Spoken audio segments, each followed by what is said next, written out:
When it comes to making a choice between two separate versions, the easier way is to tilt towards the side which has been taught to you since the beginning.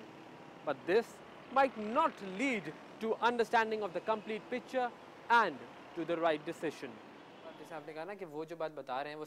I was confused, so I decided to throw the question to Khalid Khan's family. आपके भाई हैं, वो आलिम हैं, तो बहुत मर्तबा ऐसा होता होगा कि कोई चीज़ वो बताते होंगे तो वो हमें समझ में नहीं आती होगी, या आपको लगता होगा कि ये बात सही नहीं है, तो क्या आप उस चीज़ को क्वेश्चन कर सकते हैं?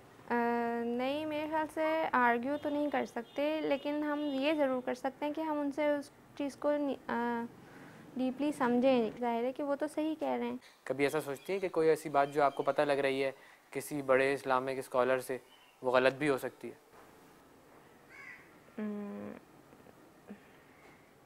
इनके लिए ऐसा सोचना मुमकिन नहीं।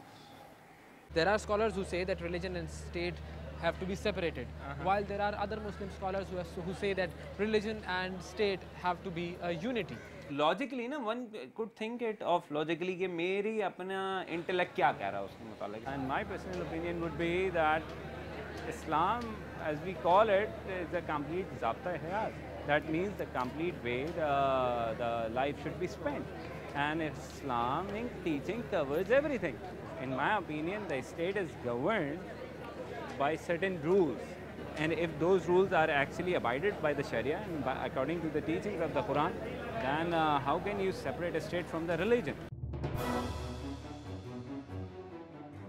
आप आज के निज़ाम तालीम को देख लीजिए ना, या तो आप एक प्रोफेशनल डेवलप करते हैं या एक मदरसे से आलिम डेवलप करते हैं। जो प्रोफेशनल है उसको दीन का नहीं पता, लाइक मी, और जो आलिम है उसको दुनिया के मुतालिक कुछ नहीं पता। तो इट्स अबाउट टाइम कि ये सब कुछ बदले।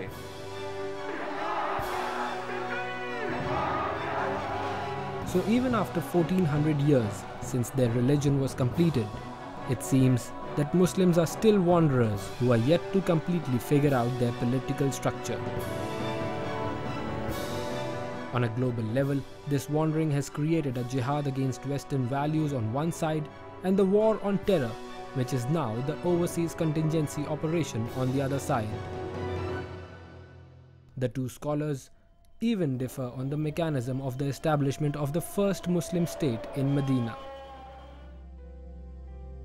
आसमानी हिदायत नबी सल्लल्लाहु अलैहि वसल्लम के जरिए पहुंची कि कोई नहीं, किसी के अंदर कोई इख्तियार नहीं है, कुल इख्तियार का मालिक एक ही वो रब है, वही खालिक व मालिक है और उसके हुजूर हाजिर होना है। ये दिल को अपील करता चला गया और लोग जो हैं अब एक जमात बनती चली गई। दावत और तबलीग से कुछ अच्छे जो सलीमुल फितरत लोग थे उन्हें खींच लिया गया, और उसी वक्त सरदारान कुरैश ने महसूस कर लिया था कि ये जो दावत है, तौहीद की दावत, बज़ाहिर तो ये है कि बुतों का इनकार है, लेकिन ये तो पूरे निज़ाम को तलपट कर देगी। चुनांचे मुखालिफत शुरू हुई और फिर आपने सबसे पहले क्या किया, मक्की दौर में देखिए, आपने एक जमात तैयार की, हिज़्बुल्लाह।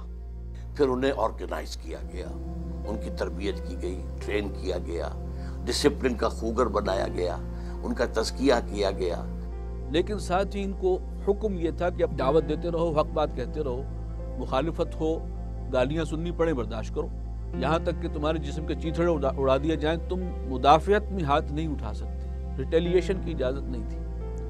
पूरे मक्की दौर में 13 बरस तक ये हुक्म रहा, और फिर आखिरी मक्की दौर के आखिरी हिस्से में ये दावत जो है, ये वही की अनवार और इसकी किरणें जो हैं पहुँची हैं मदीना तक। अब वहाँ हम देखते हैं कि यकीनन एक कॉन्सेप्ट रियासत का मौजूद है।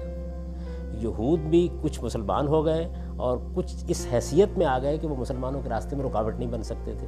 इससे जो एक रियासत वजूद में आई, वो एक बिल्कुल फितरी तरीके से वजूद में आई, यानी उसको वजूद में लाने के लिए कोई जद्दोजहद देखी गई।